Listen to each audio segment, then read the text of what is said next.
Thank you for joining us today. As John F. Kennedy once said, "Ask not what country can do for you, ask what you can do for your country."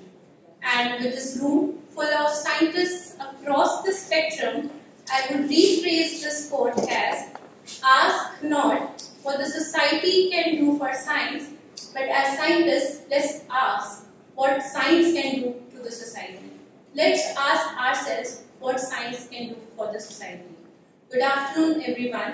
I am happy and feel pleasure in welcoming you all to ISCB RSG-India's Meet the Bioinformatician series. This is the first episode in this series, and we are extremely happy to be launching it at Department of Biophysics, University of Delhi.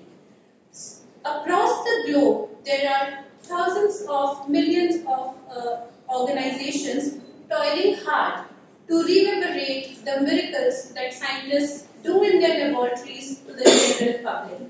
And one amongst those is ISCB, International Society for Computational Biology, based in US, but it's a global organization.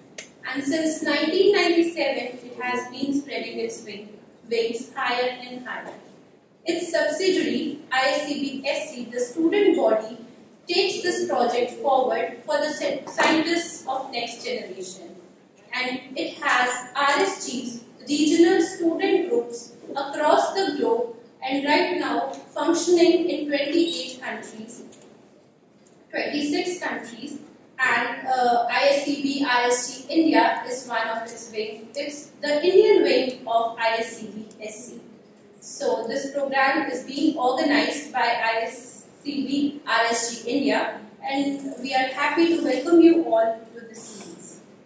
So the objective of this series, as we envision, is bringing to you the stories of established bioinformaticians so that all of you, including me, we can create our own niche retracing their footsteps.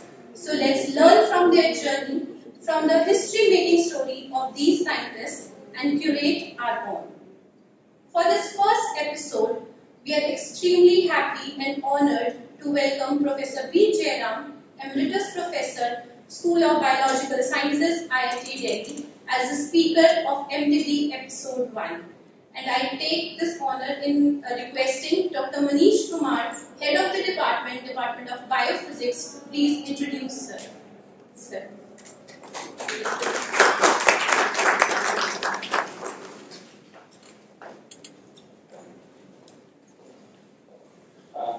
Thank you, Akriti, for sharing the objective of ISCB RSG. So it's my pleasure to welcome you all to the fourth talk of the centenary celebration and first talk of ISCB Regional Student Council India. We are honored to have a distinguished speaker, Professor B. Jayaram from Indian Institute of Technology, with us, who will be sharing his valuable insight and knowledge with us. Today's talk is an opportunity for us to learn from a leading expert in the field with a very long experience in academic research and translating them into actual products by mentoring to a startup company, Lead Anywhere and Bioinformatics, founded by the prodigies. Professor Jayaram is a faculty of the Department of Chemistry at IIT-Delhi since 1990. His research work primarily focuses on the application of computational tools and techniques to study biological systems. His work involves developing algorithms and software to analyze the structure, function, and interaction of biological molecules such as protein, DNA, and RNA.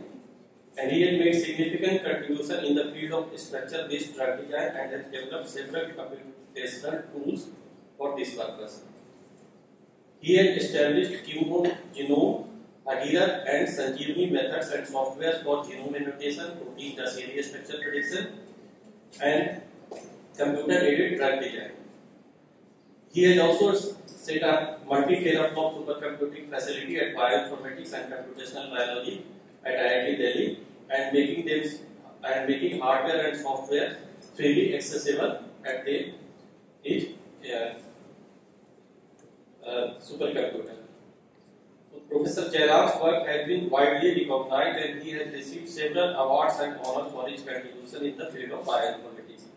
For example, Chemical Research Society of India medal in 2000 and IBM Faculty Award in 2014.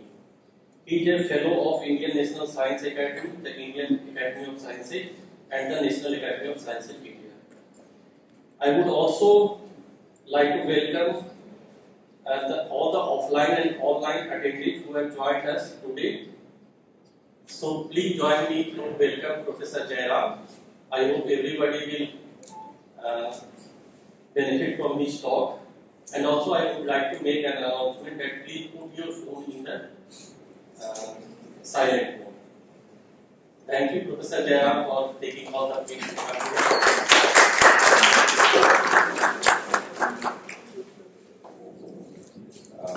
Dear friend, Elma, more times, and Akriti, School Faculty of Biophysics and Students. I congratulate Akriti and her team and the ISCB RSG-India for cultivating and creating a series of an opportunity for people to interact with us. This is wonderful. I'm very happy that this is happening at this national level, probably at a global level, that you are part of a big, larger global family. This is wonderful. If some of you are getting very sleepy, it's okay. Because I'm actually trying to share a dream plan, right? So it's sometimes when you're sleeping, dreams work better, right? So it's okay. So imagine this, that I was doing something like this. Genomes will be molecules already. In fact, my mother used to comment when she was alive that why do you want to shake banyan tree from the roots all the time? At least once in a while go for the easy path. And somehow that just never appealed to me. I thought I wanted to do it from the start, from the scratch and so on. So this entire thing is, you can say made in India, but it's made in the lab, the CFI lab. I keep calling my lab as a CFI or standing for super company for 4 years. Right, so I started my PhD at least in 1980s. I spent about 10 years in USA, but with some big shots in the area of computational biology. And then in 1990, I decided maybe I can contribute a little bit to science and growth of science in India. So when I came, I was working on Pittsburgh supercomputer at that time and Minnesota supercomputer, all online. I was in my home or I was in my lab, but I could access these supercomputers and IBM, Midtown Manhattan. So very big computers at that time. So when I came to India, all I had was PC, 286 PC. Thanks to Rajiv Gandhi at that time, popularized PC culture. At least there was a PC. But I did not know what to do with the PC other than word processing. Right? You could not do any computations here. And then 2-3 years later, my friends in JNU, they got a 486 machine. We were so excited. Whoa, this is a great computing for India. It was actually very frustrating. Right? And some of the people who came at that time from USA to India, with my background, with computational biology, computational chemistry background, or Professor Tembe, who became a faculty in IIT Mumbai, he decided to do sodium chloride in a box of water, and that was some simple models. So who cares? But then he needed to publish, he needed to get a promotion, he wanted to do something. There was no science anymore. He said, "This is all that he can do." In IIT Mumbai at that time. Then Professor Indira Ghosh, again with the same background, she came. She decided she will join AstraZeneca, not do research. Later on, of course, she moved to University of Pune and JNU, and now she has retired. Right? So that was a very frustrating, very few people, 3-4 people. I said, this is not the case. It cannot go on like this forever. I felt so bad. With so many brilliant, 1.5 billion brains, fantastic brains, why is it that they are not able to do just this infrastructure? Can we do something about it? So I thought we needed to create a supercomputing. Of course, I pestered our director at the time, Professor Ningam, as well. Then he gave me a silicon graphics machine. That was a good start. Then I had an Indo-French project. Then around 2000, thanks to Craig, right, he said, we must genome, all of them, genome announcement. Then there were a lot of meetings in the beginning. But before that, I started trying to mobilize the like-minded people in India. Let us create a computational network, a structure, a set of computers across the country. Like it's already there in the US, so why can't we do it? This was 2008. And why not we have something like that? And then DPT said, now that genome is already available, we have missed the bus, they all said. And they said, let us at least do some bioinformatics kind of work. This is not to say bioinformatics didn't exist in India. It existed from 1986. In fact, India was the first bioinformatics task force in the world. We had a history of bioinformatics, except that there was no infrastructure. There was no infrastructure. Talking about it, there were no books. And all these things came much later. The idea was that you had data you had to analyze, and that was a very simple lesson. So around 2000, then finally the DBT said, okay, we will give you a supercomputer. If you show this success with this machine, then we will have to replicate it at 4 or 5 other places in the world. It's a great opportunity. At the same time, it's also a responsibility. If I say forget the responsibility, it's an opportunity. Let's do something about it.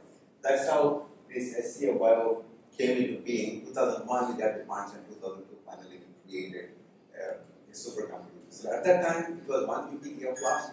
It was supercomputing because in the academic sector, because I will not know what's happening in the defense and other areas. In the academic sector, this was the largest supercomputer, 150 gigaflops. Today you laugh at it because your cell phone can hold gigabytes, right? And it can do more than M flops, many millions of flops, floating point operations per second. They're much faster.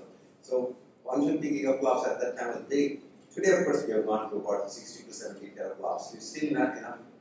But for those of you who have been asking some questions regarding what are the opportunities, what are the facilities in India, etc., I was just sharing that with Akriti and Manish a little while ago. That I'm happy that Professor Raghuvanshi from the University South Campus here, he has become the boss of the center, data center at the RCB. And they have already put in a lot of money, I guess more than 40 crores or something, to create a nice data center. And the way I am envisioning is that this data will give rise to layers and layers of bioinformaticians. Some people at the starting level, some at the very senior level, etc. And a lot of people can put their softwares on it, understand the data. Data would be all kinds of things. And another thing that's happening simultaneously, that's from the DBT side, and it's a huge investment. And because we've been talking of Indian Institute of Bioinformatics for a very long time, like all the faculty from India, about 50, 60 people are affiliated and they can take students, all those things. Somehow 20 years we debated.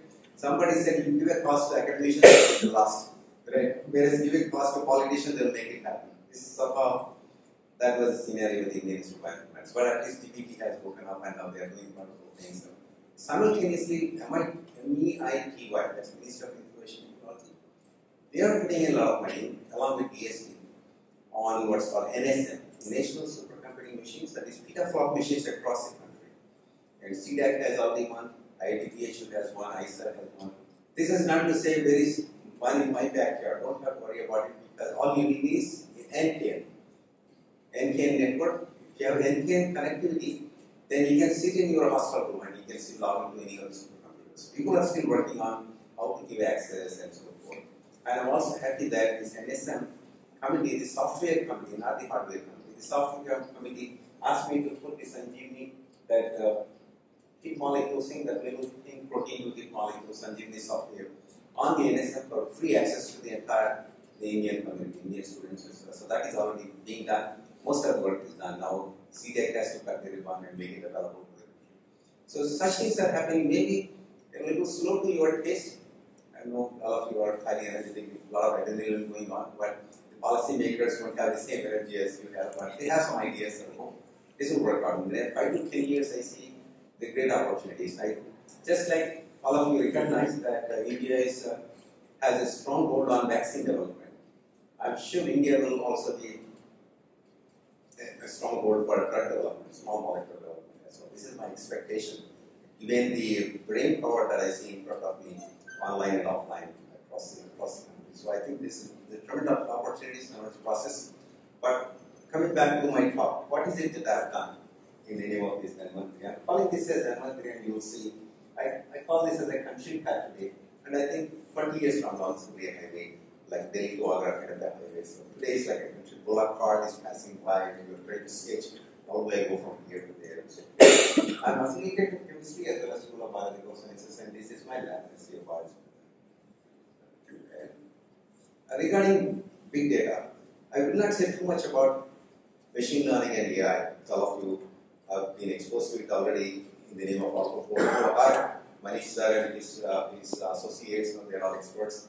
And all I would say is that, well, this is one way to go about it, that you have the data and you go straight to the products useful to society. This is the MIAL approach. In fact, those of you who are familiar with this AlphaFold protein sequence, so there are a huge bunch of sequences in unique part sequences, for instance.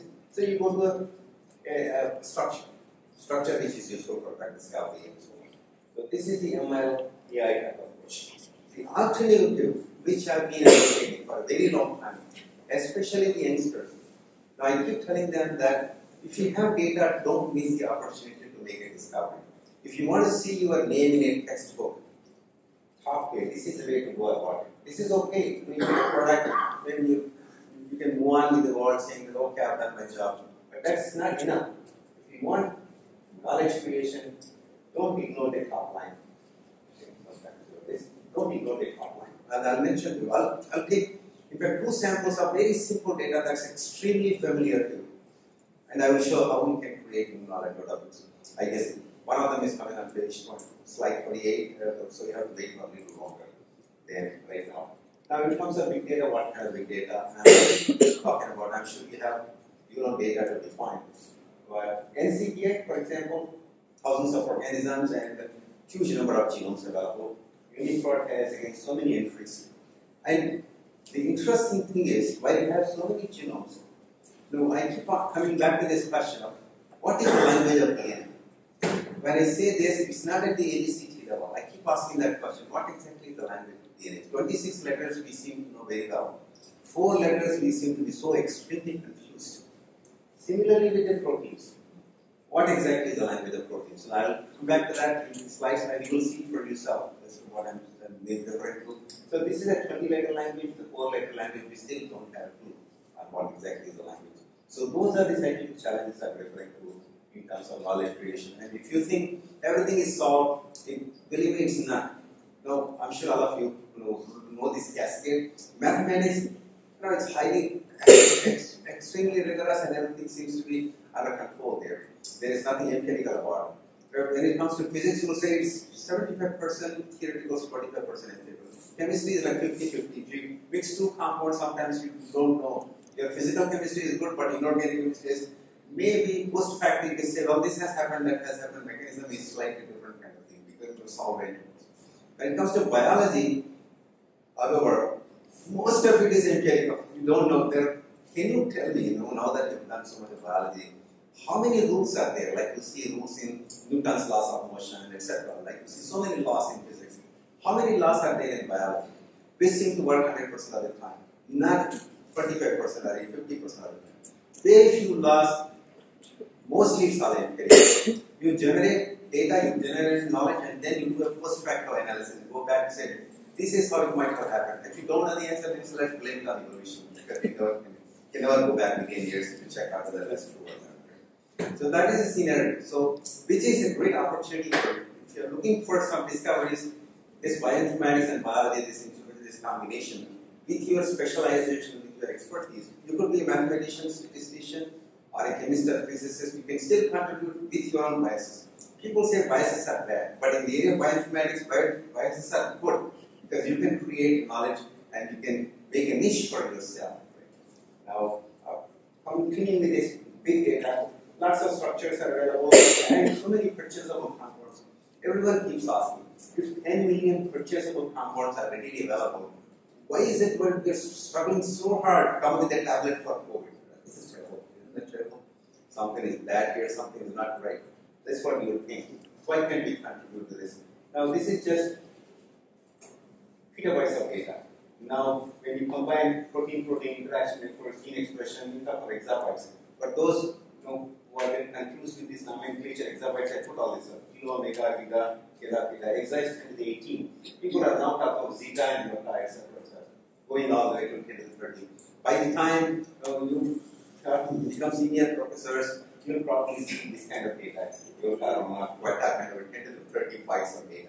Huge amounts of data will become available. And making sense out of it and creating new knowledge is going to be even more challenging than it is right today. Going on.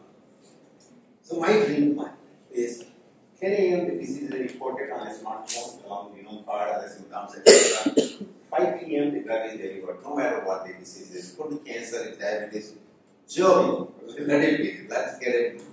It could be Zomato, Amazon, somebody delivering the drug at the door. So that has to happen. Probably not in my lifetime, but I'm sure you'll see this happening. 20 years from now, I'm sure this will happen. No matter what, whether India contributes, whether you don't contribute or not, it will happen. That's the momentum of the science, the way it's going. Whether it's through physics, chemistry, or through AI, ML, whichever path it is. But there is a very strong likelihood that you will have a medicine for every problem, every disease, disorder, etc. That's expectation. But let's see if we can contribute. How do I go about it? So I'm doing this Golakart pathway now, sketching the pathway. How do I go about it? Well, I start with a genome. From genome, I look for a bad gene that's going for a protein. So here is my gene, ATG, GCC, etc. This is my protein. The writing gene. So the first step was genome annotation, which I've done here. And now from gene to protein writing this, thanks to Argomin Purana, this is no problem. I can write this out. Now coming up with a structure. Once I have a structure, then you unleash your creativity structure based on discovery approach. Then you create a small molecule. The students have done in app as well, so you can do this while you are traveling in a metro or playing and so on. So you can do these calculations. Not a plane, it's aeroplane motor and a lot of connectivity. But metro, yes, provided you get a signal, correct? Now, so you have a molecule, and now all this is done online. Now, this molecule is sent to a panel of doctors, international panel of doctors, and we will look at the various toxicity profiles and prescribe dosage. So, the patient is given that medicine, and the patient is running jogging happily, etc. So, this can happen. It's a dream plan. Now, does it work? Of course, it does involve genomics, proteomics, metabolomics, information technology, and some chemistry because you need little molecules, right? Now, people say this is a little tough. The reason is that over the last 80 years, I was looking at the statistics of how many FDA-approved drugs are around in the market. I'm sure some of you must have heard of repurposing, remdesivir, for instance, repurposing of known drugs for some other disease, let's repurpose it to this other disease. But what is a big basket? Well, the basket is of the size of 2,500 over the last 80 years. This doesn't seem good at all. Only 2,500 in 80 years. Why is it so slow? Why is the drug discovery so slow? Well, people blame it on cost and time involved. Irrespective of the increases in genomics and proteomics data. Genomic and proteomic data is increasing massively, but the discovery pipeline is drying up. That's what this story is telling us. Now, one story is that, it's about 14 years and $3 billion. So people are not ready to do it. I'm sure some of you keep wondering, why is it that we got vaccines, first dose, second dose, etc., and booster, etc., but not a drug molecule? Well, that's because everyone is worried. It's repurposed, it's safe, but otherwise it ends up taking 14 years for $2.36 billion, etc. So not many people are ready to put that kind of money and then come up with a tablet. Hopefully, if our methodologies are strong and good and we can take care of toxicity profiles, we can cut down on the cost and time involved in drug discovery, which is the aim. So much so that someday it should happen within the same day. The drug discovery should happen on the same day. So that's foreseeable future. Right? And so how am I going about it? How did I go about it for this elementary part? So I started with chem genome. I do genome annotation, identify genes coding for proteins. This is the first step. I call this as chem genome. So there is some, it's not based on sequence-based training. Normally what people do is they have an experimental data of genes. Let's say there is a prokaryote genome and you know some genes already. Then you do a lot of training, marker model, all kinds of models, and eventually when Craig Venter announced that there are so many X number of genes in human genome, he did a 15 marker model. So it's a sequence level training. So you do a lot of training and eventually you predict that here is a gene, not a gene, and so forth. So this is slightly different. This is based on chemistry, based on ab initio principles. And I will tell you why you needed this methodology. Then once you have a gene, writing this mRNA sequence and protein sequence is pretty straightforward. It's a textbook thing.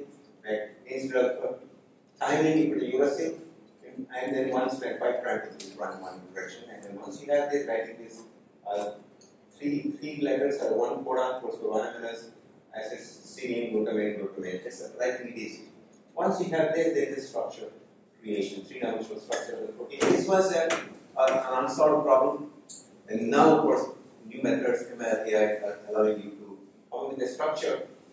Right or wrong, again, they have a structure coming from those, and but here is one such.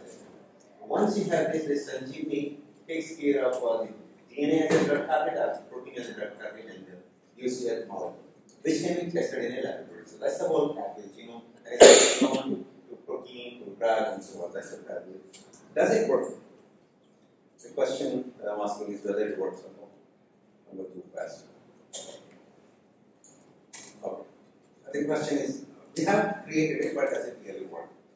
Well, my colleague in the School of Biological Sciences, Professor Blake Berman, he is world's expert on HPV, hepatitis B virus, and he says their genome has 4 ORs, one of the open reading, right?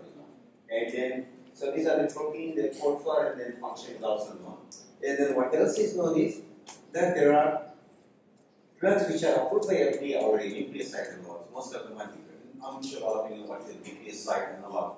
That AGCT or nucleic acid bases, you put a sugar, it's a nucleoside. You put a phosphate, it becomes a nucleotide. Right? So these are nucleoside analogs. Why are they nucleoside analogs? Because they're all targeting a polymerase. What is the job of the polymerase? Is keep on switching these nucleosides to make a big polymer of a nucleic acid, viral RNA and DNA.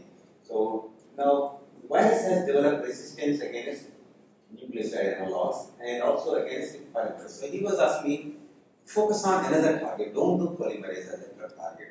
And also get me a new molecule, nucleoside analog is not good. Give me different molecule. I said very simple, give me 14 years.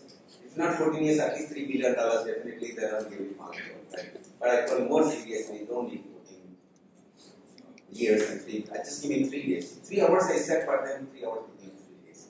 You can do this. Now, this is a challenge for all the experts in the audience. I request you to try this yourself, and if you don't get the answer, email me. You can use all kinds of words, but if you don't do it, I'll be very disappointed. What is it that I want you to do? Go to NCB's site and National Center for Genomics. And HPV genome is available. So all you have to do is to download this HPV genome onto a laptop and upload it to 10 genome software. This is freely available from ISCB. What does it do? It identifies 5 protein coding regions. You can take any one of them as your target because they don't share similarity with human proteins. But my friend said, don't do polymerase. He also suggested, why not to focus on surface protein? So I said, I took this protein. So that's how the protein looks like. So how did I get this protein? After genome annotation. So I've taken the genome, I did the genome annotation, got a gene, and now I have a protein. Now once the protein is methionine, glutamate, aspartame, etc. Singular. So I put this to any question. So I put this to my material software, it gives me a 3-dimensional structure. And once I have this structure, I'm now looking for binding pockets. 1, 2, 3, 4, 5, etc. Now here I've got the next software, which is my Sanjeevani software. That's a target software. What does it do? In the first step, it identifies active sites. So it identifies 10 potential binding pockets. Since I have not used any experimental information, I am taking all the 10 binding pockets. But suppose you already know the protein, then you don't need to do the genome annotation. And if you know the structure of the protein, then you don't need this particular as well. And if you know the binding pocket, there is already a PDB structure available. That's even better. Then you can skip this one as well. So you have a binding pocket of the protein. And now what do? I don't want to do repurpose. Only 2,500. What is the point? We might as well exploit the millions of molecules that are available in the libraries or in the libraries. Now, remember I was mentioned zinc database has 10 billion. In fact, some companies are offering 116 million compounds. All you have to do is just give me this molecule and you will shelf on the shelf, they will make it happen. They will synthesize it and deliver it. So this is feasible. So let's scan these billions of compounds. So now this is impossible experimentally. That you have a test tube, you put a pure protein in it, and then you add one molecule to another molecule, millions of molecules, and you have to develop an assay, experimental assay to find out is it binding or not, what's the binding constant, and so on. Now, computational effort, this is doable. Once you have a supercomputer, so we have created a software called ISCB, rapid screening methodology. This can do these millions of compounds in a matter of minutes, within minutes. It's all done, and then you suddenly have a shortage of 150 molecules. I use this threshold less than -10 kilocalories. Right? Then I have this smaller list of set of molecules, which seem to be promisingly binding to the target. Now, beyond this, what do I do? Now I go to atomic level docking and exploring. I do all the van der Waals interactions, hydrogen bonding, electrostatics, Coulomb interactions, solvent effects. I take care of all those things in my atomic level docking through my part of software, obviously. After this is done, about 30 molecules come out, and then I push them through an MD simulation, molecular dynamics simulation, short, or 10 and 15 nanosecond kind of molecular dynamics simulation. And then do a post-factor free energy analysis. Now I have a set of 30 molecules. In fact, I was suggesting only 5 molecules to my friend Vivek. So these are the 5 molecules I was telling them. Okay, now try them. They don't look like nucleosides, they are very different. And they are not targeting polymerase either. And I can do this in a matter of 3 days, less than 3 days. Right? Only the MD part takes more time. Rest of it can be done within a day. MD takes a little more time, depending on your compute power. So now my job is done. Of course, he has taken much more time than 3 days. He in fact has taken 2 years to validate it. He had what he had to do? He had to do viral clearance. He had to show that it's binding to the protein. He has to show that there is no RNA. He has to do all kinds of tests to satisfy the scientific reports and reports. So we got it published in 21. Ruchika Bhatt is my student. Kirti was his student. And this Rathore, etc. They did this surface plasma, Raman, etc. to get the binding confidence and so on. The last time Vivek Verma is my collaborator who was doing the experiment. Right? So we procured the molecule from the same database. We did the biology. So that's the story. And now, interestingly, what he did was he administered this molecule to a clinically relevant drug-resistant hepatitis B virus. There is no drug against this virus. Apparently, it seems to work there as well. So it has cleared the virus even for the resistant mutant. He was trying to put me as a collaborator, as an author here. I said, acknowledgement is enough. Why do you want to put me as an author? He says, how would I ever know that out of million molecules, this molecule will work against resistant viruses as well, drug-resistant viruses as well. So I said that's not ready to be, that's ready to the CAD, computer-aided drug discovery as of today.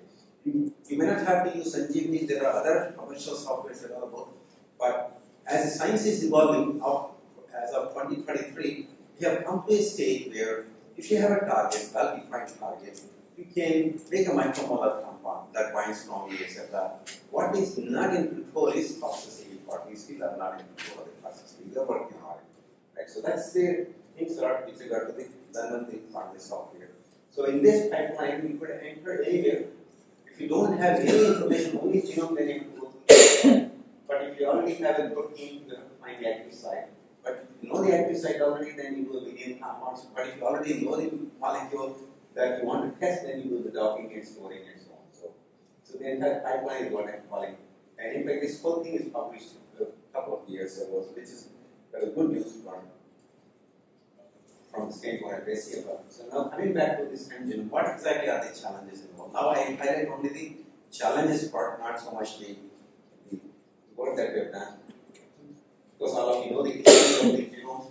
76 onwards we started with genomes, and finally 2001 we had human genome. It is still evolving. People say there are some issues. Interestingly, the same guy, 58, gets the Nobel for protein sequences.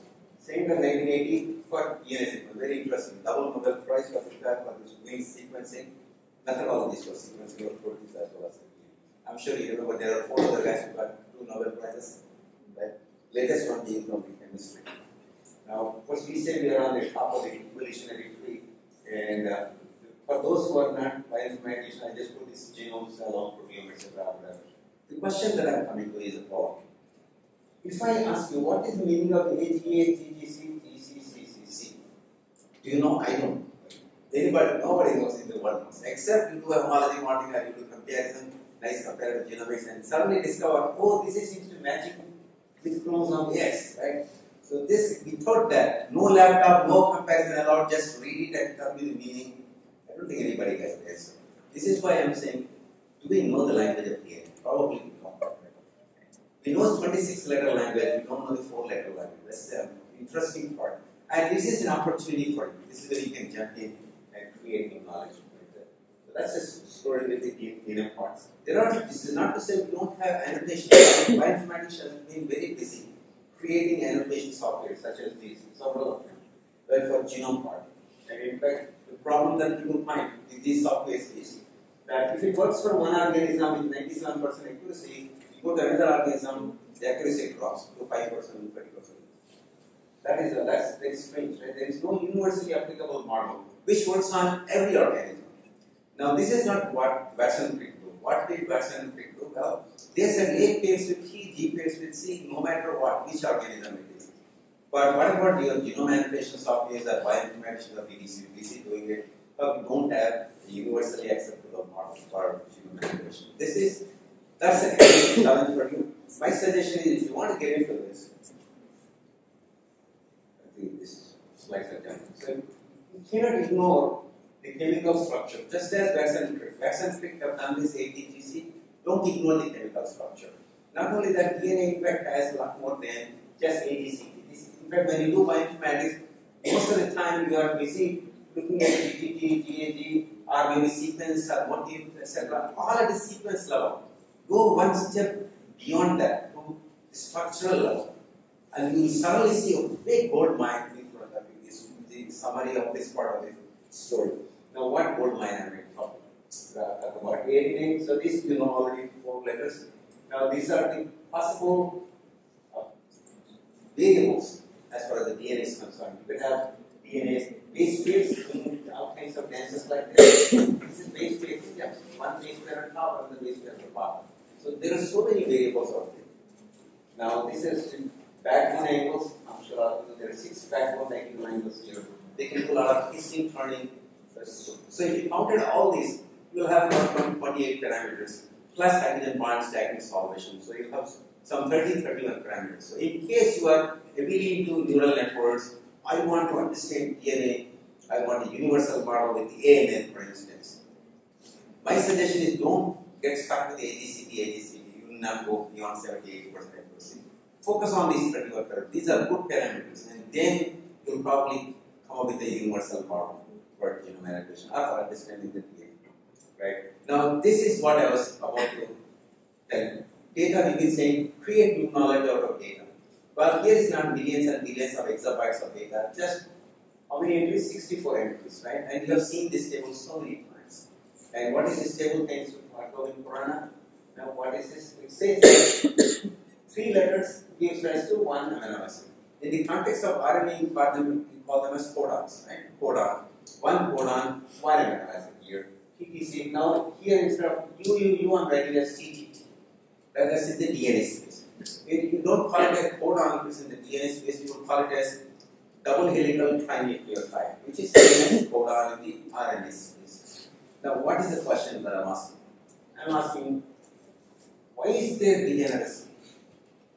What is the molecular basis for bubble? Remember, bubble, Francis Crick said, forget this 64 to 20, there are 64 codons, there are only 20 amino acids. He said, don't ask this question, please. Don't ask it because there is wobble. Third base is wobbling and therefore it's unimportant and therefore don't ask this question. This is what he said, and all the molecular biology books are following the same tradition. Please don't ask this question. This is very embarrassing.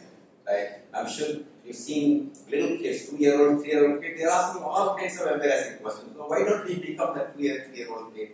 Look at the data and ask this question. Why? What is wobble? Why does it wobble? When does it wobble? When does it not wobble? Answer is very simple.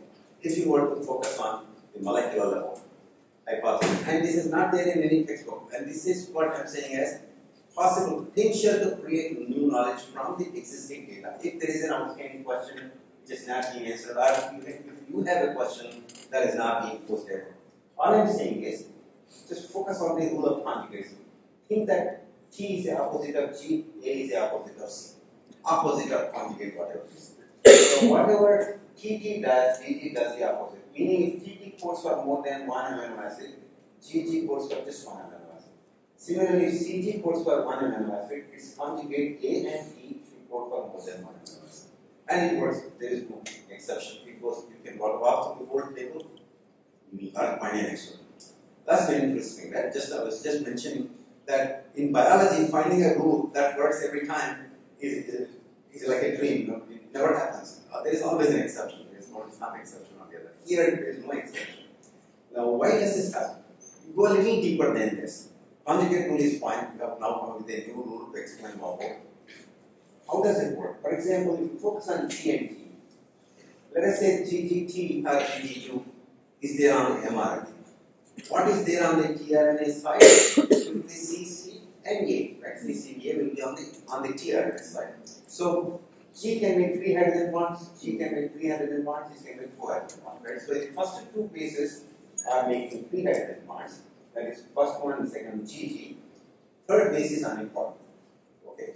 Now let's check this out. CG, for example, 3 here, 6 hydrogen bonds, so it's unimportant. Only one. Right? Now we need the GG part, and where else we have the situation? Well, CC again, 3 hydrogen bonds, only one amino acid, right?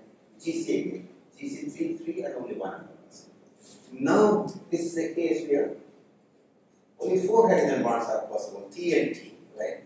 T along with A and T and BCA, etc. mRNA versus tRNA. If you are doing only 4 hydrogen bonds and third base is important, you cannot pyrimidine. You will codes are more than 1 amino acid. You will have 2 signals.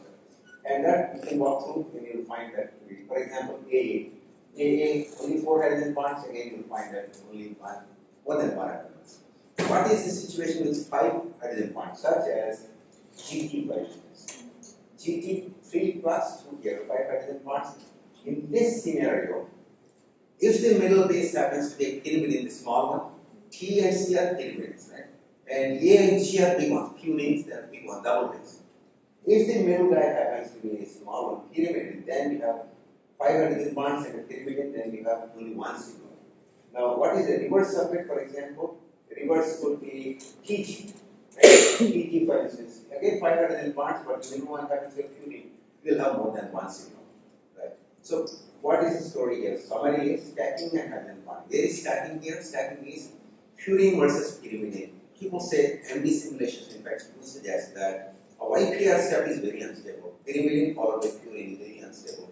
Purine versus pyrimidine is very, very stable. Sorry, I think this is going too far. That's right. I'm sorry. So I was.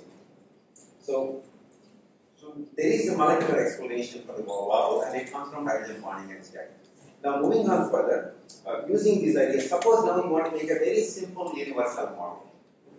Don't get stuck with eukaryote, prokaryote, plant, animal, human, etc. Create a universal model. It should take care of this hydrogen bond stacking bases and so on. So we said let's create a simple model with just the hydrogen bond stacking as well as the groups, because proteins seem to know the language of DNA. They know where to start the protein, where to start the gene with. There is a promoter, they seem to know all about it, we don't know. Right? So, and they are mostly finding the major group, sometimes in the minor group. In the absence of the protein, it's a solvent which is doing the job of finding the groups. So let's say its third parameter is a protein parameter or a solvation parameter. Right? Once you have that, from MD simulations, you can calculate this for all possible combinational bases. What is the hydrogen bond, what is stacking, what is solvation. Suppose you say, I don't know, I don't have a supercomputer, I don't know molecular dynamics simulation.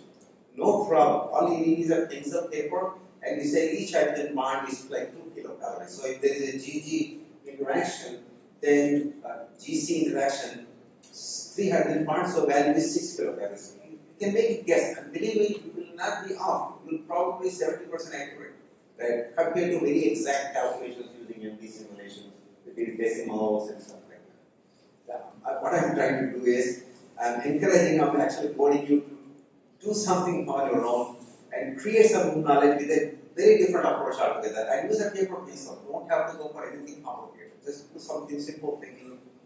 Remember, somebody said, I don't know who it was, somebody said that the great men and women don't do different things, they do things differently, right? So I'm asking you to do things a little differently. Don't go for a conventional neural network. I got sequence, let's do neural network. No, that's great, do it, but think a little differently there as well. Right? So, in fact, I didn't mention one more thing. So, this functional group gives me an idea that maybe if I were to assign, let's say GT plus, its conjugate will be TT and it will be G. And TTG should be a minus. So, I said passes to all these guys and minus to these guys. Now, if interesting, you can run through ISCB. There are genes already reported. And take this table, use a calculator, go in a frame 1, frame 2, frame 3. Right? There are 6 frames for any given piece of DNA. 3 in one direction and 3 in the opposite direction. 6 frames. If it happens to be a gene, the net cumulative value will be +1. If it happens to be a non-gene, not 45 protein, it happens to be a -1. Isn't that amazing? It works 80 to 90% of the time. I'm sure. Why is it not working 100% of the time? Maybe there is a little more room for discovery. Probably we have to push this idea a little bit. Maybe we have to modify this +1, -1 assignment a little bit. So that's as simple as that. Just +1, but if you were to say, give me one single parameter approach to genome annotation, I would say this conjugate will absolutely do that job. You get to 80% accuracy without much problem. Right? Now you see you're already on the universal model. You've gone beyond training, testing, all this headache of putting into the libraries, have done the test set, how large is your training set, all that stuff is not required. Right? So now let's move on to this number here and then let's apply.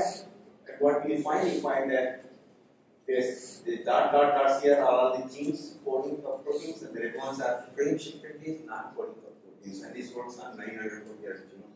Not only this, once you have methodology writing a software, it's pretty straightforward to my students who read genome and find the ORS and then calculate this vector, hydrogen bond stacking solvation. From the lookup table, you don't have to do any complicated mathematics.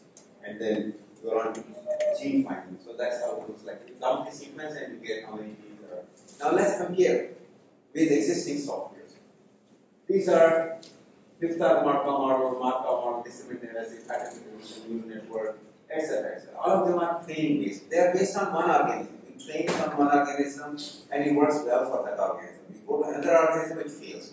Whereas I am reporting a physical chemical model, which was tested on Arabidopsis thaliana. It's not a prokaryote, right? After all. Right? And sensitivity specific are not there at all. Without any training, just get 90% accuracy.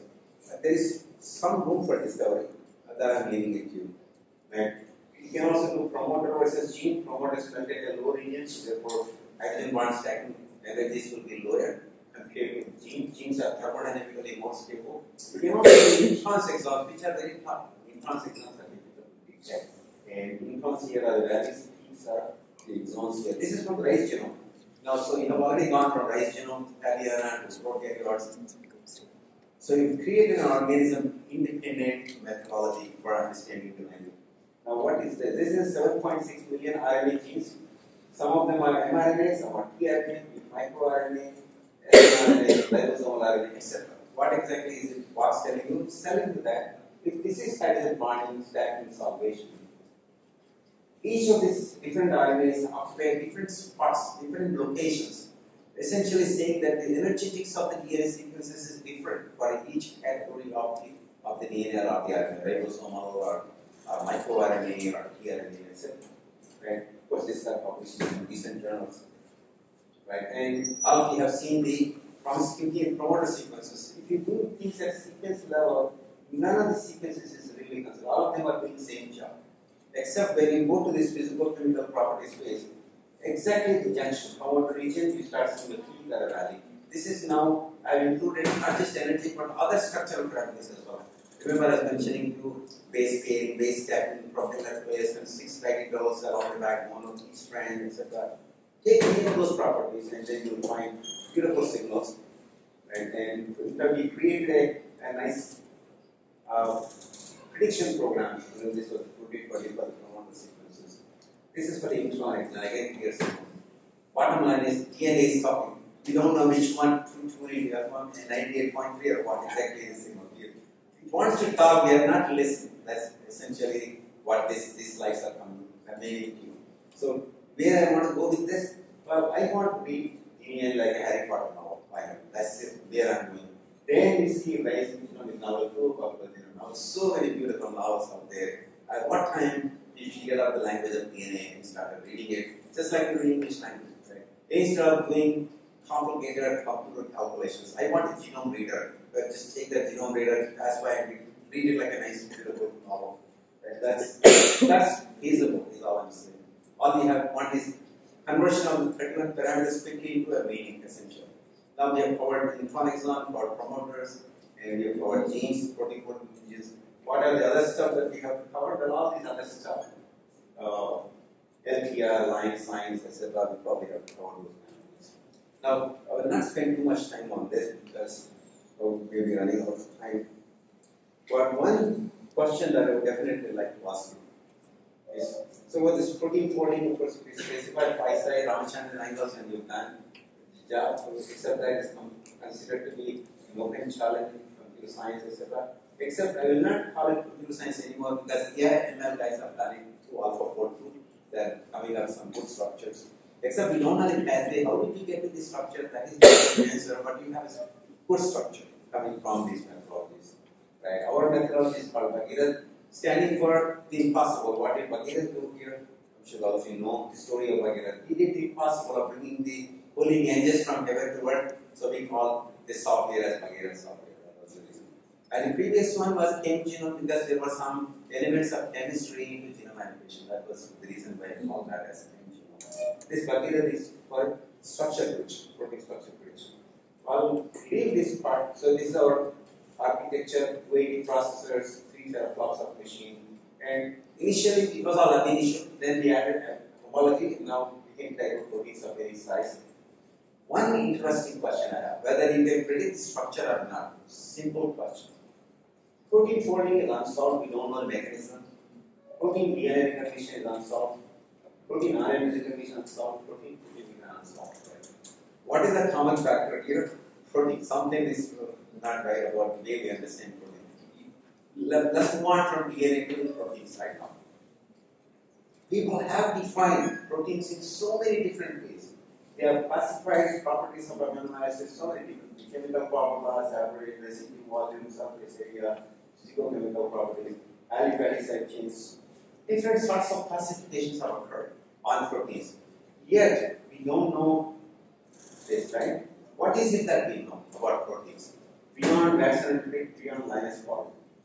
This is Watson and Crick for hydrogen bonds, Linus Pauling for hydrogen. Apparently, if there is hydrogen bonding, we seem to know about recognition. If you move away from hydrogen bonds, like DNA is double-stranded because A pairs with T, G pairs less hydrogen bond, right? And Linus Pauling alpha helices, there is an NHCO bond, backbone bond, with beta sheets again, NHCO bonding. That's Linus Pauling story, again hydrogen bond. If recognition happens to be away from hydrogen bond, means something else, we seem to be clueless as well as these structures, micromolecular structures or macromolecular recognition is concerned. And in spite of these classifications, we still have no clue for any of these outstanding problems, right? Exactly what is it that we know? Well, what we know is, and Pearson said, sequence gives rise to structure. That we know, right? And people call this as the thermodynamic hypothesis and so on. Now, what else do we know? We know that alpha helices, some sequences adopt alpha helices, some sequences adopt beta sheets, and this is through hydrogen bonding. Right? This is again one guy who got the 2 Nobel Prizes, remember? And what else do we know? We know that Husband said, oil and water don't mix. This is a thermodynamic hypothesis. Now, what have we done in the context of proteins? We said leucine, alanine, valine, isoleucine, all these have lots of carbons, so they're all hydrophobic, and therefore they would like to be buried, they want to stay away from water. So we have given a structural interpretation to thermodynamic hypothesis, which is water and oil. So oil and water don't mix. Right? So it's a structural extrapolation. Nobody gave us the right, but we decided to do it ourselves. Right? So this is what we know about it. Absurd hearing is in the other. And now what did Ramachandran say? Ramachandran said in the Y-side space, out of this whole thing, only 15 to 18% is occupied. The rest is not occupied because of flashes. Of course, he also didn't get another prize. Right? So these are, now what is the summary? Summary is, based on these 4 ideas, hydrogen bonding here, and sequence to structure, and these 2 ideas, you cannot fold a protein. So this is not sufficient. You need more information and more knowledge to be able to create a protein structure, calcium structure. Insufficient information as of now. So one way we did was, well, let's search for those. One thing that we found, this was very interesting data analysis. My friend Aryan Kamita, by the way, some of you want to talk to younger energetic. He's much younger than me and highly energetic. I'm sure he can inspire the audience quite well. He's currently Dean of Students Prof and also Professor at School of Biological Sciences at IIT-Delhi. And if you want a lot of energy on this stage, you should definitely call him to listen and he will be very excited. What did we do? We took about 3,000 protein sequences in the protein data bank and we did an analysis of the composition. We found, very interesting, just like write for water formula, H2O, methane, CH4, there is a ratio 1:4, 1:2, etc. Very interestingly, proteins also have that kind of a ratio for amino acids. And that's what we call as stoichiometry. There is a nice stoichiometry about amino acids have very tight contribution. This plus or minus 2 sigma is very little, not very much, 2 sigma, that's standard deviation. And the entire life survives only on that 2 sigma. But not every protein inside, as we said, we have 20,000 or 280,000 kinds of proteins inside. All of them are different. So where are these variations coming between 2 proteins, bacterial protein versus viral protein versus human protein? That little 2 sigma, which is very small, narrow margin of life supporting it. Otherwise, they all have very similar stoichiometry. That was a very interesting thing. Now, if you want to design a protein, if you don't obey this composition rules naturally, you will not have a functional protein. That can be sure. You can be sure about it. So, when you try to think of designing proteins, keep this in mind that there is a margin. There is a margin of life.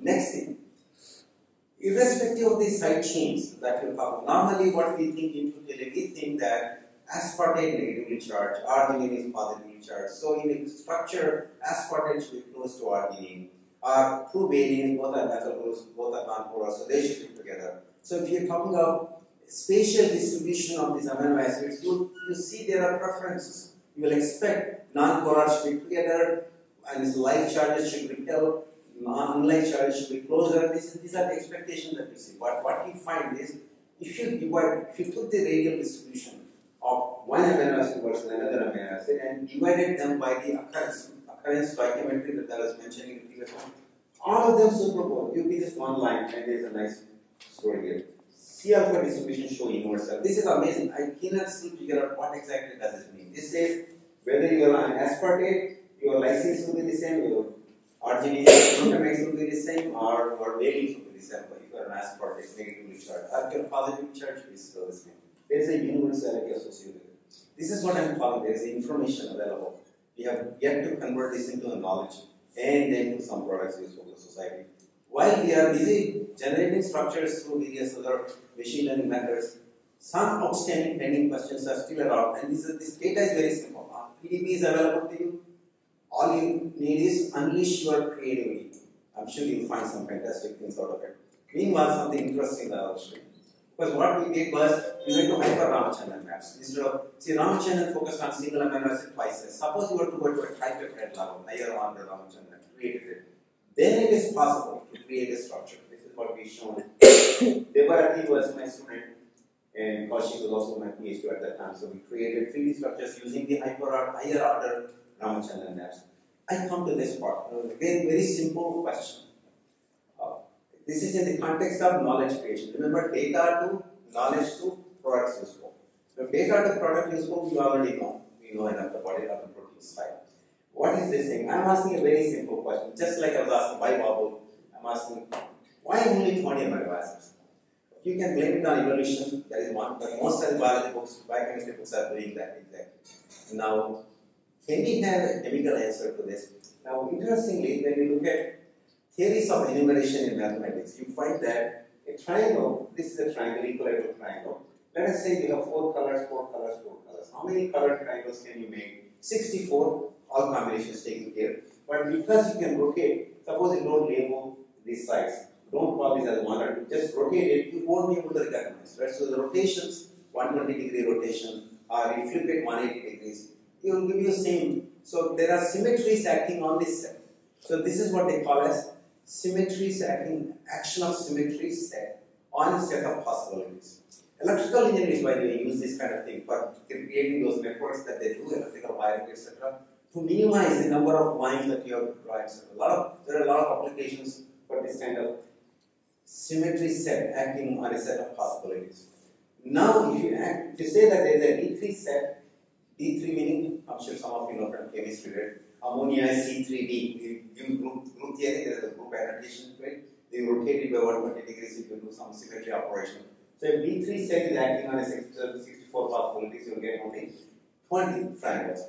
Why these 20 triangles? For example, all sides will be red, one side is blue, one side is purple, one side is green, rest of them are red, right? Similarly, two sets are blue, one set, and so on. You do the enumeration, theory of enumeration says that there are only 20 possibilities are there. Now you could ask, what exactly has this to do with 20 amino acids? Nothing, right? You say this is just a coincidence. Mathematics and chemistry or biochemistry have nothing to do with each other here. Now what else does mathematics tell us? Mathematics says, any triangle, for example, red, how many times does red occur? 4 times here, 1, 5, 6, 7, and then 8, 9, 10 times. Similarly blue, similarly purple, similarly green. So each color occurs 10 times in any triangle. What about any two colors together, red and blue together, only 4 times. Red and purple, only 4 times. I put the numbers here. Right? What about 3 colors, because there are only 3 sides? Only 1 possibility. Right? So this is all here. Now, if there is any meaning to this in the chemistry or biochemistry context, then the biochemistry principles must obey these requirements, mathematical requirements, very stringently, very rigorously. Otherwise, there is no correlation. Right? Now, let's make rules. Who said you cannot make rules? So this is why I'm asking you. Just let your brain open up and unleash all its creativity. It's okay to go wrong. Who said you cannot go wrong? Right? Now, rule 1. Amino acid chains are evolved based on 4 chemical properties. Why do I write this? Because I got fed up looking at so many classifications of amino acids. You've seen that already. I've shown you at least 10 different kinds of classifications of amino acids. Right? So here I'm saying only 4 properties are essential for amino acids. A minimum of 1 and maximum of 3 properties are used. Because of a triangle, only 3 properties can be used out of the 4 any time. Now each property occurs in exactly 10 amino acids. Any 2 properties occur simultaneously only 4. And these are coming from mathematical requirement. If that is true, this must be true. Now look at biochemistry book. Take Leninger's, Fryer, whatever your favorite biochemistry book is. You will not find any of these rules. You will also not find any property that is listed satisfying these rules. That would mean either the biochemistry books are wrong or the rules are very irrelevant, absolutely irrelevant. Now, let's go to the next slide. How many times does an sp3 hybridized gamma carbon occur? I don't think any biochemistry books talks about sp3 gamma carbon being relevant to amino acids. You'll find there are exactly 10 amino acids which show this kind of property. How many of them show hydrogen bond vulnerability? Again, exactly 10. Now remember, if these 2 are true, how many times can they occur together? 4 times, right? According to our mathematics from the previous slide, any 2 properties can occur together in only 4. So if you have said this is an important property, these 2 have to occur together only 4 times, and that's true. In fact, lysine, glutamine, arginine, threonine. Both of them have sp3 gamma carbon, they also have vulnerability. Right? Now come to the third property, absence of delta carbon. People have been calling these side chains or short side chain, etc. But if you put in delta carbon, what is delta here? C alpha is a part of the main chain.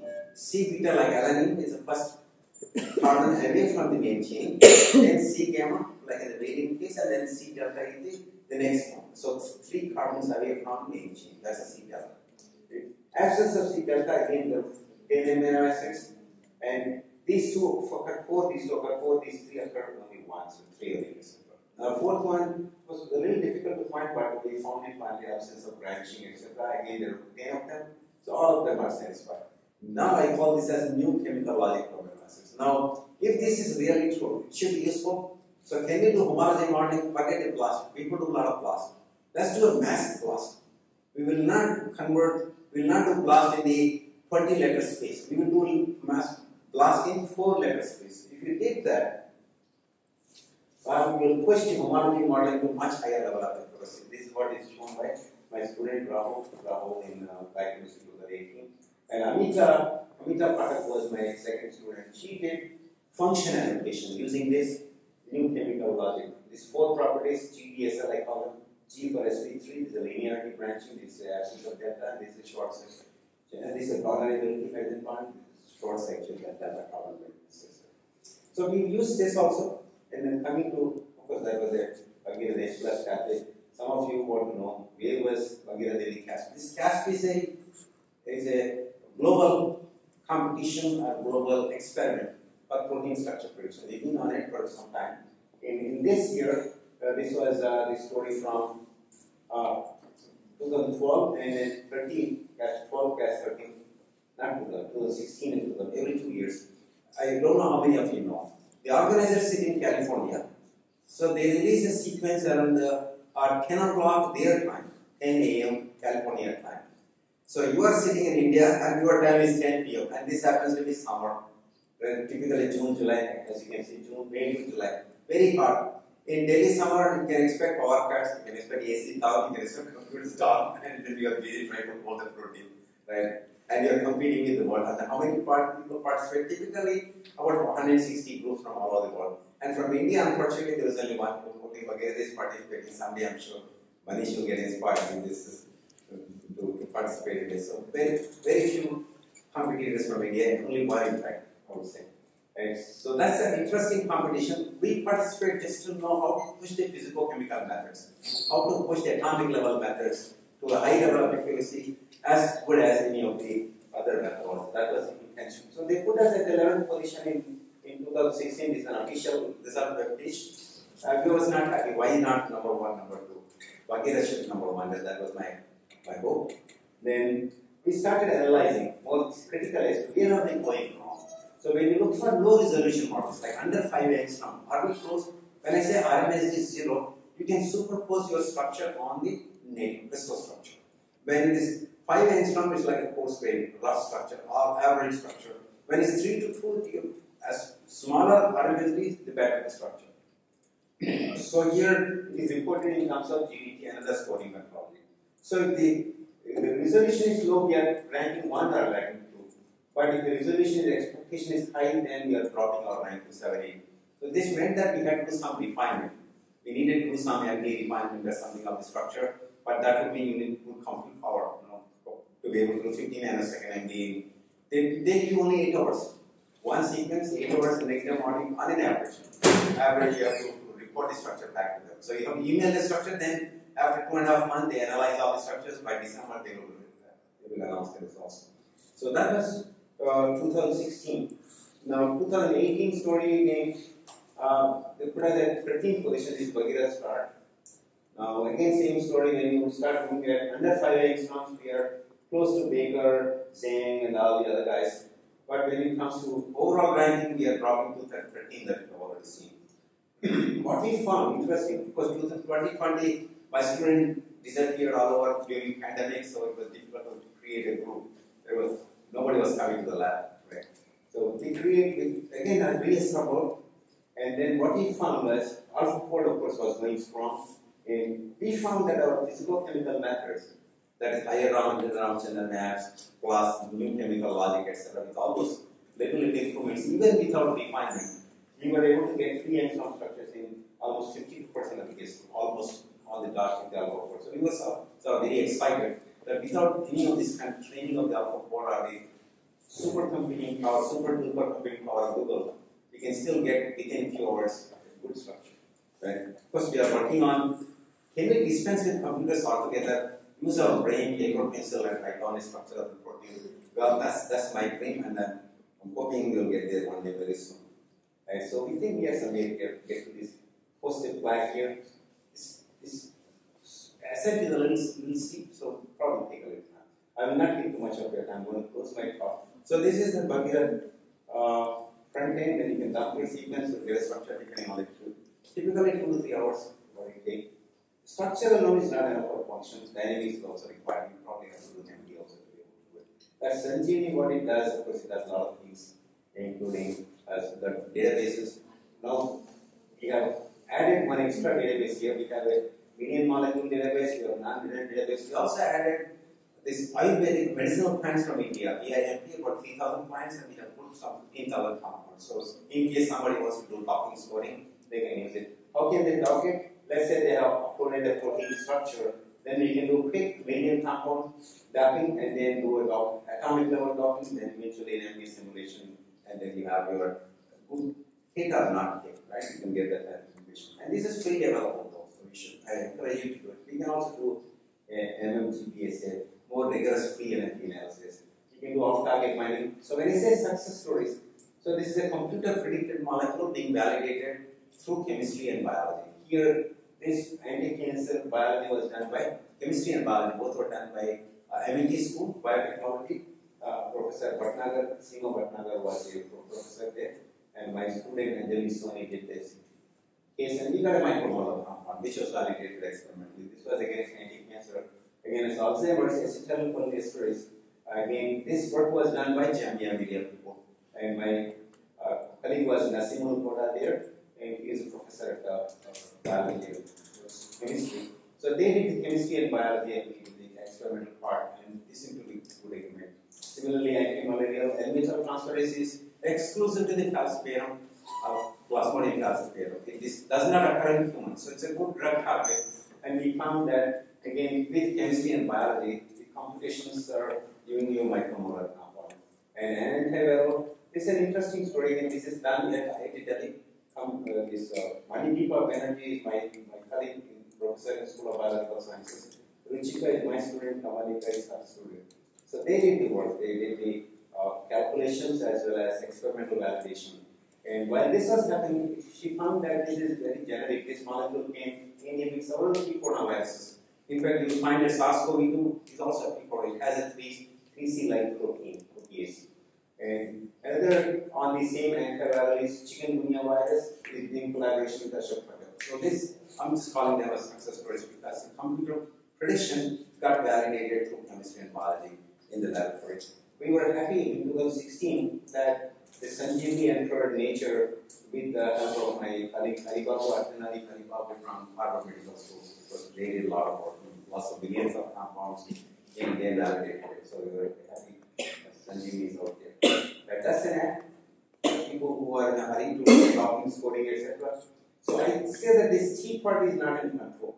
So if you can help me with all your brain power, come up with 5 rules of toxicity. Why is a molecule toxic or non-toxic? We have some ideas. One is off-target bind going to the wrong target. Second is it's getting broken down by metabolism, right? So you're getting only fragments and not the real ones. Are there an influx mechanism? This is getting checked out. And so such things, but not enough, not good enough to predict toxicity, which is why it's taking 40 years and 3 billion. If you can somehow bring these 5 rules, then you can make this green plan happen. Same day you will find a cure, right? That can happen. I'm sure FDA will be in a hurry to approve your drug molecule. You can take care of that toxicity part, right? So those are the nice people who do the job. So I put things, etc. So this type, what do you call this color? This light blue, right? It's not sky color anymore, because sky these days is brown or white, right? So this is some color like that. So that is those are the genome people. These red ones are the protein people. Right, and the purple ones are the drug people, so in my laboratory. So about 25 PhDs summary is what I mentioned to you today. Right. And thank you very much for your time.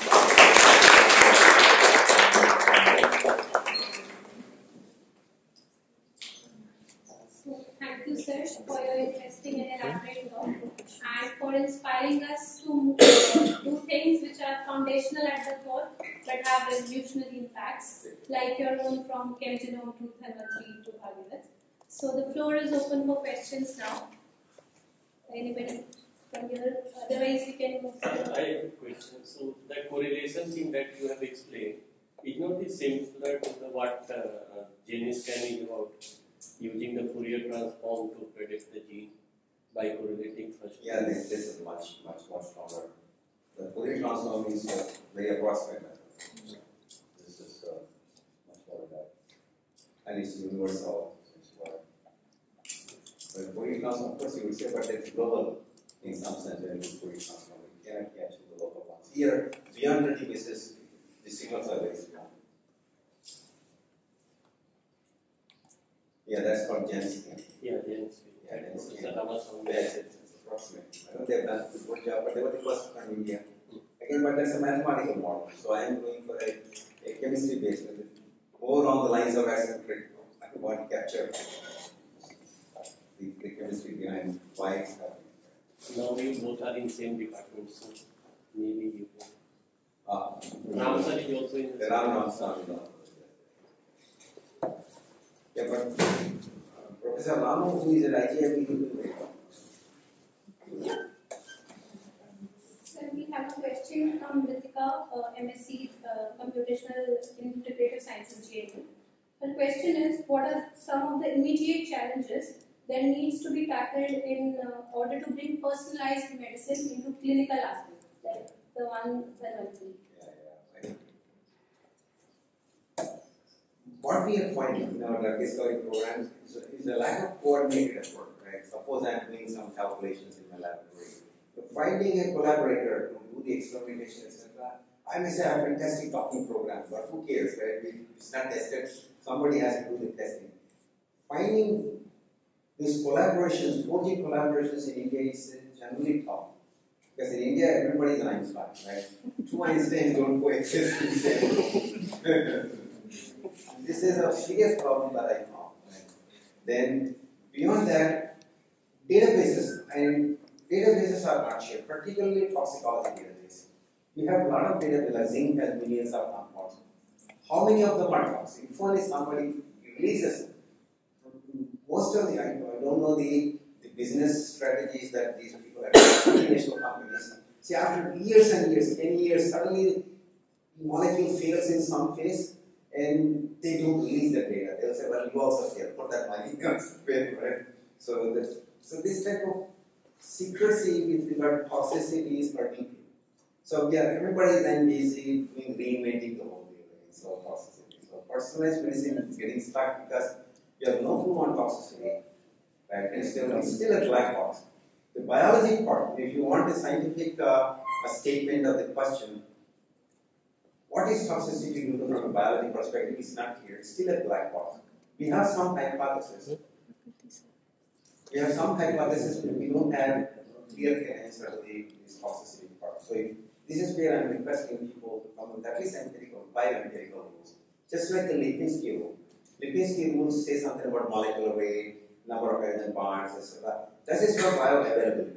Whether you can swallow it like a drug, a tablet, or does it need to be injected, etc. So if there are 5 rules for toxicity, life will be made so simple. And the personalized medicine is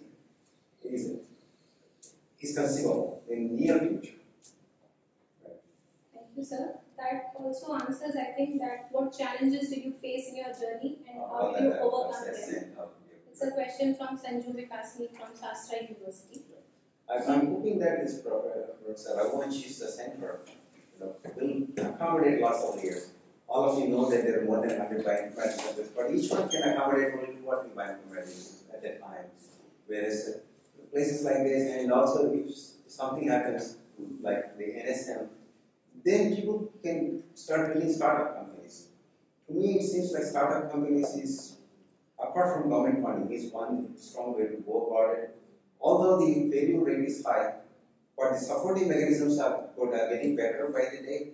Like the DBT has several programs for startup companies. So if our youngsters can join hands, not worry too much about the immediate returns. It may take 10 years, but then there is an opportunity.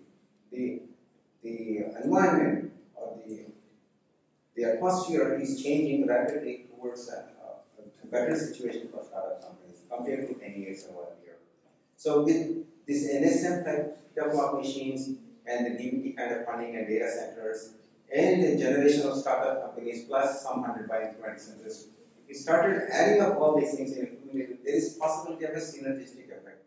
Although we have not yet good team players, but like we lost the ODI, hopefully we will do better in terms of team players in some days soon. That's the expect. And then we can expect a lot of miracles magic to happen from. You can say that India could be a hub for drug discovery. This is feasible. Thank you, sir. I think they are right when they say great minds read what you don't say. Because I asked the question later and you answered it first. This was my next question from the audience. And the question was that what is the current development of computational biology in India? And have we reached the boom or is it yet to come from Abhinav Singh? I think it's yet to come, right? Like people said biotechnology is failed, etc. boom, but that is because there are so many unknown questions. Now, as you have seen it yourself in my talk, language of DNA is not known, language of protein is still not known. We have the answers. We have annotation, algorithms, etc. But we have not created that knowledge yet. Once you take a grip on the knowledge, then life becomes so simple and easy. More discoveries are yet to come, and they are in your hands. There's just 2 more questions. Govinda from University of Delhi has asked that what skills do we need to improve to get jobs in industry, especially in computational biology aspect and postdoc in industrial aspect. Yeah, see, these are feasible in US and abroad, other countries like the UK. Even academic institutions are non-academic. They are very heavily supported by pharmaceutical companies. Individual researchers are also supported strongly by pharmaceutical companies in India. Somehow that culture has not caught on in India.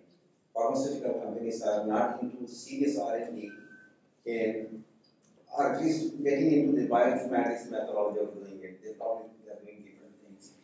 So I don't know whether they will change their style, because you're talking about big investment and lot of money, 10 times the return within 2 years. But drug discovery is a longer path, right? Till then, till the pharmaceutical companies start to support this type of an academic research activity, if not the seniors, at least the youngsters, they can give an opportunity to a startup company. Why don't you make this market for us? If they start doing that, likely we want to happen. But till that happens, I would still think that it is government plus the startup companies can create, irrespective of the involvement of the pharmaceutical companies, can create a good platform for India to take lead in drug discovery.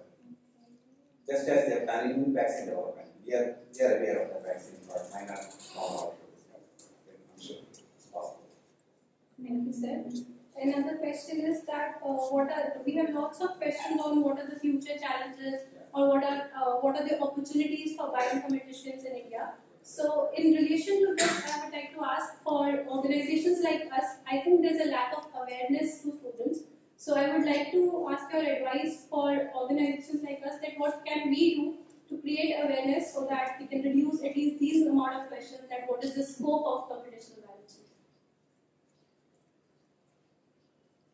I think what you can probably do, now that you put that question, you can probably make a list of some 20, 30 people.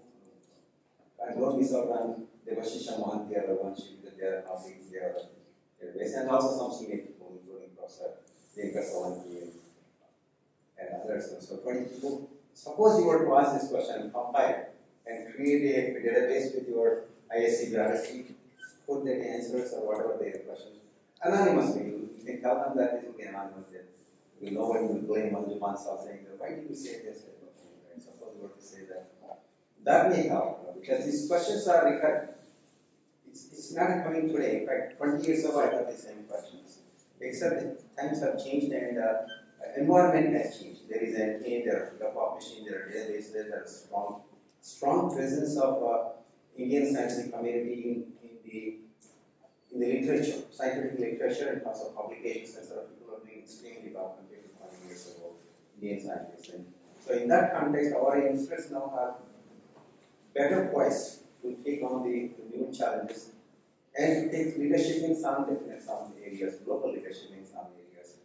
So some collective wisdom from these eminent scientists across the country can be very helpful. If you can create a nice question in consultation with some of your colleagues and then just send it out.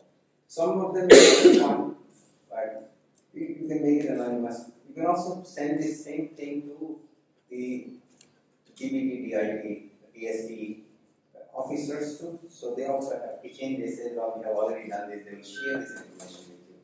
As of now, it's not clear. Unless you go to GBT site, you would not know that they are doing some fantastic things. Similarly, DIT or PSD, this backup population. Not everybody knows there are NSM machines available. Then any youngster in India can use this kind of machine.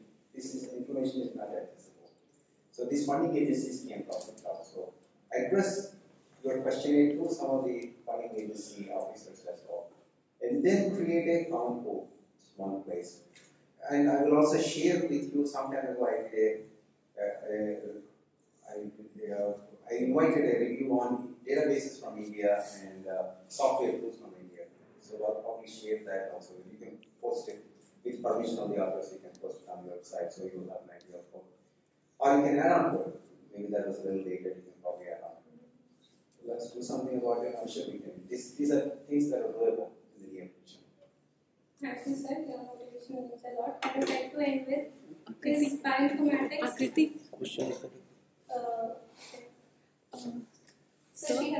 So I have a question. Thank you, sir, for such an enlightening talk where we came to know that DNA structure is as much as important and like its structure, so like its sequence. So my question is that it is not my question honestly, it is the question of some good brains I was listening. So they were thinking that why the starting codon codes for methionine only. Like there's only whenever a gene starts, it starts with methionine only. So what could the reason for this could be in the structure of DNA, like sequence is similar. So I'm just curious to know that DNA structure might play some role, like you have shown in your slides also. Like between an exon and intron, there's a structure difference that came. So this could be also one of the reasons that. Yeah, I honestly have not thought about the reason why methane should be important. But now that you mentioned it, that ATG or AUG, in fact, based on very few hydrogen bonds, so it's highly flexible. So it does seem that structure plays a very important role, right? Just as the Tata box, I spent more time on the Tata box. And as you would ask, why Tata box, right? Why TATA? Why not Gaga box, CACA box, etc.? The answer was simple, because if you look at the crystal structure, I've not looked at the ATG-AUG structure, but crystal structure of Tata I've seen. It bends like the back of your house, and the protein is sitting, the TPP carbon protein is sitting on the Tata box. How can it bend? The Gaga it won't bend, because Tata will be if you think of double helical name, Tata is 1 5' to 3' region. All of them make only 2 hydrogen bonds, right? So the total number of hydrogen bonds in a Tata will be only 8. If it was GGGG, it would be 12, right? If it's CCC, the Gaga will be 10. Minimum number of hydrogen bonds. Then you can still ask, with the 8 hydrogen bonds, I can create another sequence like AT-AT. Why TATA? What are that question? That's where stacking is coming in. Key to here, I already mentioned, why TR stack is highly unstable. Pyrimidine to purine is unstable. So if it is AT, it's purine to pyrimidine. If it's TA, it's pyrimidine to purine. So essentially, summary is Tata is minimum hydrogen bonds, maximum flexibility, minimum stacking energy. So from that standpoint, we say, well, Tata is the ideal choice for blending it like this, and then protein binds onto it and so on. So now something similar must be happening with the ATG as well, which I have not thought about before. I know the answer, I'll email you. Thank you, sir. Yeah, those of you who have not asked any questions, if you do have questions, just email them. So I'll be happy to answer. Yes, sir. We have lots of questions coming on the chat as well. So we'll mail you whenever you have time. Sure. So I would like to end the question round with a psychological question a student has asked. Her name is Varshita. She's asked, is bioinformatics actually hard? So, bioinformatics is actually very interdisciplinary. That is very clear, right? And earlier days, people used to think that bioinformatics is more like a tool. And it's just like a tool. Just like earlier days, statistics was a tool. Mathematicians wanted statistics, standard deviation, average, etc., and Gaussian distribution, and so on. But now you see statistics is a well-established science in itself. Bioinformatics has not taken that stature as science, right? So it's still continuing to be a tool. It's not hard. It's hard to please the collaborators, because biologists think, oh, bioinformatician is there, let me explain, let me do the analysis kind of thing. Somehow like somebody who is using a tool, somebody who is applying it to a set of tools. So to go from there to an independent stature takes time, and that's where this idea that you see data to generate hypothesis and generate hypothesis to create new knowledge, then it starts to become a science. Right? And that science part is still pending, and that's where bioinformatics is still hard. So far, everybody has been coming up with new tools for analysis, new tools for applications, not new tools for creating new knowledge. The moment you do that, then bioinformatics will have the stature of science, and then you'll start enjoying it much more. Till then, sometimes you feel frustrated that, well, it's interdisciplinary, I'm not good at anything. As somebody put it, right? It's like jack of all, none kind of thing. But what is expected someday is you will be jack of all and master of one, at least one discipline. That's the expected. Right? So you have. thank you, sir. I request you all to join me in thanking sir for his amazing talk and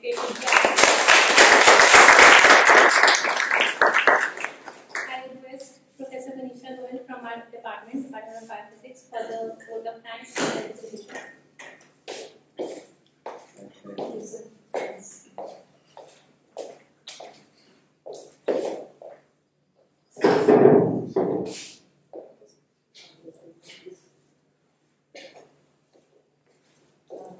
Good evening. It's a privilege to deliver this vote of thanks on behalf of ISCB RSG and on the behalf of Department of Biophysics. It was a great launch to meet the Bioinformatician effort, and I'm really sure that we have all benefited from this. The energy that he's infused, and this is kind of the enthusiasm, and this is actually targeted in the room in the number of questions that we are getting, and he's really opened the doors to our imagination to a lot of other areas that we can work on. So thank you, sir. First and foremost, we again a round of thank you for sir for taking out time and effort and making this possible for us. Other than this, I'm thankful to everybody in the audience. Students who have participated from other universities, from our own university, people who are here and people who are actually joining us online. And I do hope that you will benefit from these series. It will help you chalk out a career path for yourself. And so we do hope to see you again in our next rounds of MTB, second and third episodes and so on. And I would like to really appreciate the efforts that the students of ISCB RSG-India have put in to get this event started. And this was a great thought to invite people who have already accomplished so much in their own fields to be able to guide the newcomers and say what opportunities exist and what could be the hurdles to effect our bottlenecks. I think this will be a great effort. And I thank these RSG-India students for making that effort for us. And I would like to invite everyone for a photograph on stage. We would like to felicitate sir. Okay, so we'll ask one of our student volunteers to please felicitate sir as a token of appreciation. And then we would invite you all for a cup of tea and a photograph. Yes, sir. You want to do this?